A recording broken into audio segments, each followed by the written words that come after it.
अस्सलाम वालेकुम व्यूअर्स, कैसे हैं आप सब। उम्मीद करती हूँ सब ठीक ठाक होंगे, खैरियत से होंगे। तो चलते हैं आज की टिप नंबर 1 के टिप नंबर 1 है हमारी अम्ब्रेला के हवाले से। तो क्या होता है कि जब अम्ब्रेला हम यूज़ करते हैं, बार बार ज़्यादा यूज़ कर लें, तो इसके साथ जो गम होती है अम्ब्रेला को बंद करने के लिए, ये ख़त्म हो जाती है। अब इस गम को हम बार बार कहाँ से दोबारा बाज़ार से ढूंढने करें, तो इसका ज़रा लंबा प्रोसेस हो जाएगा। करना क्या है कि हमें इसको घर से ही कोई जुगाड़ी काम करना है, कुछ घर पे ही इसका कुछ ना कुछ बनाना है, करना है, तो कि ये अम्ब्रेला हमारी ठीक ऑर्गेनाइज हो जाए सही तरीके से। तो हमने ले लेनी है एक बैंगल, और बैंगल को इस तरह से ना अम्ब्रेला के ऊपर जब चढ़ा देंगे, तो ये जो हमारी अम्ब्रेला है ये बिल्कुल ऑर्गेनाइज हो जाएगी, बिल्कुल भी नहीं बिखरेगी। जहाँ पे भी हम रखना चाहें अब इसको रख सकेंगे।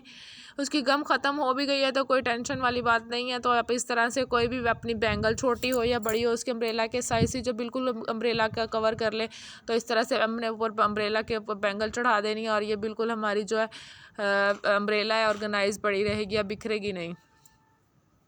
तो चलते हैं टिप नंबर 2 की तरफ।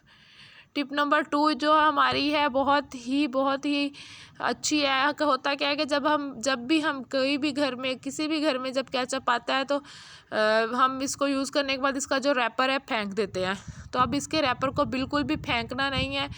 क्या है कि इसके जो ग्रिप होती है इसकी आगे से जहाँ वहाँ वो बहुत अच्छी होती है अम्ब्रेला इसकी केचप के कवर की। तो हमने क्या करना है कि इसके अंदर पानी डाल लेना है, इसको अच्छी तरह से वॉश करके इसके अंदर पानी डाल लेना है। पानी डालने के बाद अब हम इसको यूज़ कहाँ पे लाएंगे वो मैं आपको बताती हूँ। आप इसके अंदर फ्रीज़र में रख के इसके अंदर पानी भी ठंडा कर सकते हैं। और इसका जो सबसे बेहतरीन अच्छा हल है वो ये है कि अगर किसी की चोट लग जाए, किसी बच्चे के या बुज़ुर्ग के किसी के, तो इसके साथ हम गर्म पानी डाल के बहुत अच्छे से सिकाई कर सकते हैं। टिप नंबर 3 की तरफ चलते हैं।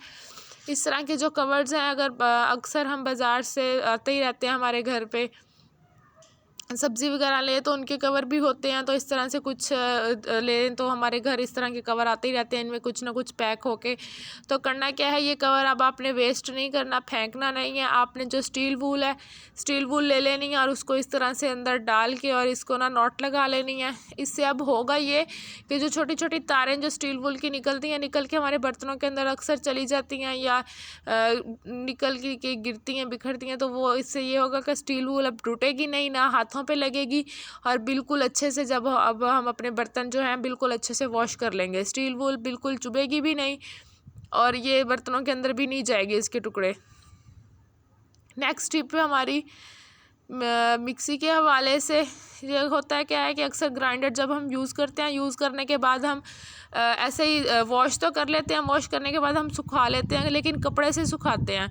तो जो इनकी अंदर वाली जगह है, यहाँ पे जो है वो कपड़ा हमारा नहीं पहुँच पाता, यहाँ से नहीं सूखती, और हम इसको उसी वक्त बंद करके रख देते हैं। हम अपनी तरफ से तो उसको पूरी कोशिश करते हैं कि इसको हमने कपड़े से साफ़ कर लिया और सुखा लिया है, लेकिन वो होती नहीं है, जो अंदर वाली उसकी जगह है वो नहीं सूखती। तो इसको करना क्या है कि हमने किस तरह से सुखाना है इस जगह को, वो मैं अब आपको बताने लगी हूँ। जब हम रोटियां पका लेते हैं तो जो तवा बिल्कुल गर्म होता है, तो आग नीचे नहीं जलानी, तो तवा गर्म ही होता है रोटी पकाने के बाद। तो जो गर्म तवा होता है उसके ऊपर जो हमने इसको जो है इसको रख देना है उल्टा करके।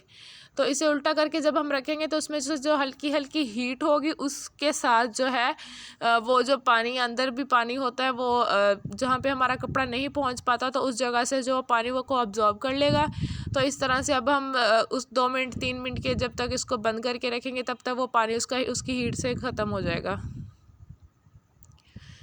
चलते हैं हमारे नेक्स्ट ट्रिक की तरफ। नेक्स्ट ट्रिक हमारा है सॉक्स के हवाले से। सॉक्स के साथ हमारे बहुत ही मज़े के ट्रिक, हमारे घर के बहुत सारे काम आसान हो सकते हैं। सॉक्स बिल्कुल भी पुरानी मत फेंका करें आप। तो मैंने एक पुराना कॉम्ब ले लिया है, और कॉम्ब के साथ क्या करना है वो भी मैं आपको बताती हूँ। कॉम्ब को चढ़ा लेना है इस सॉक्स के ऊपर। सॉक्स को कभी भी मत फेंके, पुरानी सॉक्स बहुत ही काम की होती हैं, बहुत बहुत काम आती हैं इस। तो ये इस तरह से मैंने जो है कॉम्ब को अपनी सॉक्स के ऊपर चढ़ा लिया। अब इसके साथ करना क्या है वो भी मैं आपको दिखाती हूँ। बहुत ही मज़े के है क्या, ये बहुत ही मज़े की टिप है। तो इसके साथ जो कॉम्ब की ये वाली जगह है यहाँ से सफाई बहुत ही अच्छी होती है। आप टाइट करके ज़रा इसको या इस कपड़े से पकड़ लेंगे तो घर के वो कोने या वो जगह जहाँ पे हमारा हाथ नहीं पहुँच पाता, कपड़ा भी नहीं पहुँच पाता, तो इस तरह से वो आगे से कंघे के साथ नोक सी बन जाती है और उसके साथ सफाई बहुत अच्छे तरीके से हो जाती है। आप देख सकते हो वहाँ पे काफ़ी ज़्यादा मट्टी थी और अब मैंने इसको सॉक्स के साथ जब इसको मारूंगी तो वहाँ से मट्टी जो है कॉर्नर में जहाँ हमारा हाथ नहीं पहुँच पाता बिल्कुल दीवार साथ साथ, तो वहाँ पे इस तरह से नुकीली जगह से करेंगे तो वो बिल्कुल 2 दफ़ा या 3 दफ़ा करेंगे तो वहाँ से मट्टी बिल्कुल साफ़ हो जाएगी। और इस तरह से अब हम अपनी सॉक्स को क्लीनिंग के पर्पज़ के लिए यूज़ कर सकते हैं कि इस जगह पे जहाँ पे कॉर्नर में हमारा हाथ नहीं पहुँच पाता, कपड़ा भी नहीं जाता, तो उस जगह से अब हम इसकी क्लीनिंग बहुत अच्छे से कर सकते हैं। ये ऊपर वाली जगह पे भी है, वहाँ पे भी मैं इसको अच्छे तरीके से 2-3 दफ़ा वो करूँगी, साफ़ करूँगी तो वो उसके कोने जो बने हुए आगे से कॉम्ब के वो सॉक्स और सॉक्स के साथ वो बिल्कुल साफ़ हो जाएंगे। ये भी इसके ऊपर मट्टी आपको कैमरे में नज़र नहीं आ रही होगी क्योंकि सॉक्स का कलर ही ऐसा है, तो ये बिल्कुल अच्छे से क्लीन हो चुका है अंदर। अब आपने भी क्लीनिंग करनी हो तो इस तरह से सॉक्स के साथ कर सकते हैं। वो जगह जहाँ पे आपका हाथ नहीं पहुँच सकता तो इस तरह सॉक्स के साथ कर सकते हैं। ये फ्रिज का जो है, फ्रिज के डोर के साथ साथ ये वाली जो जगह होती है रबड़ होती है वहाँ पे भी क्लीनिंग नहीं हो पाती अच्छे से, तो उस जगह को भी हम सॉक्स और कॉम्ब के साथ ये साफ़ कर सकते हैं। ये आपको नज़र आ रहा होगा रबड़ वाली जगह, डोर की जगह जो है वहाँ पे ये आपको थोड़ा बहुत वो जो मट्टी नज़र आ रही होगी, तो ये आप मैं 2 दफ़ा 1 दफ़ा कॉम्ब फेरूँगी तो आपको दिखाती हूँ ये कितना अच्छे से कॉम्ब के साथ क्लीन हो गई है। तो इस तरह से अब आप जो है अपनी फ्रिज की जगह या वो काउंटर टॉप जो हो गया किचन का दीवार के साथ कॉर्नर होगा, ये देखें कितने अच्छे से साफ़ हो गया है। तो इस तरह से जो आप अब हैं अपने घर की फ्रिज को भी साइडों से डोर के पास से इस तरह से ना कॉम्ब की मदद से साफ़ कर सकते हो। सॉक्स बिल्कुल भी मत फेंका करें, सॉक्स के साथ बहुत अच्छे ऑर्गेनाइज़र बन सकते हैं, बहुत सी ऑर्गेनाइज़ करने की चीज़ें बन सकती हैं, क्लीनिंग हो सकती है सॉक्स के साथ बहुत अच्छे तरीके से, और ये पानी को भी बहुत अच्छे से अब्जॉर्ब कर लेती है। सॉक्स का कपड़ा ऐसा होता है, इसका स्टफ़ जो होता है सॉक्स का वो कपड़े पानी को अब्जॉर्ब कर लेता है, इसलिए क्लीनिंग भी बहुत अच्छे से होती है। नेक्स्ट टिप की तरफ चलते हैं। नेक्स्ट टिप है हमारी माचिस के हवाले से। ये मैंने एक माचिस ले ली है। अब माचिस की क्या टिप हो सकती है आप ये सोच रहे होगे, तो माचिस की जो टिप है बहुत ही मज़े की है, बहुत ही आला किस्म की है। तो ये माचिस जब हम जलाते हैं तो इसकी जो जली हुई तीलियाँ होती हैं वो अब हम फेंक देते हैं, या नीचे फेंक दी या चूल्हे पे फेंक दी। तो इस तरह से जितना भी किचन साफ़ रख लो वो 1-2 तीलियाँ जो गिरी पड़ी होती हैं तो उनको देख के ऐसा ही लगता है कि किचन साफ़ नहीं हुआ।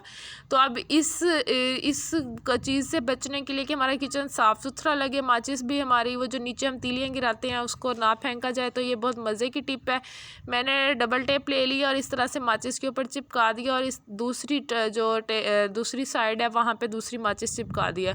अब ये दोनों माचिसें चिपक चुकी हैं और करना क्या है कि जब हम एक साइड से माचिस की तीली निकालेंगे, ऊपर से निकालेंगे, माचिस की तीली जला के और नीचे वाली जो खाली है उसके अंदर डाल देंगे। अब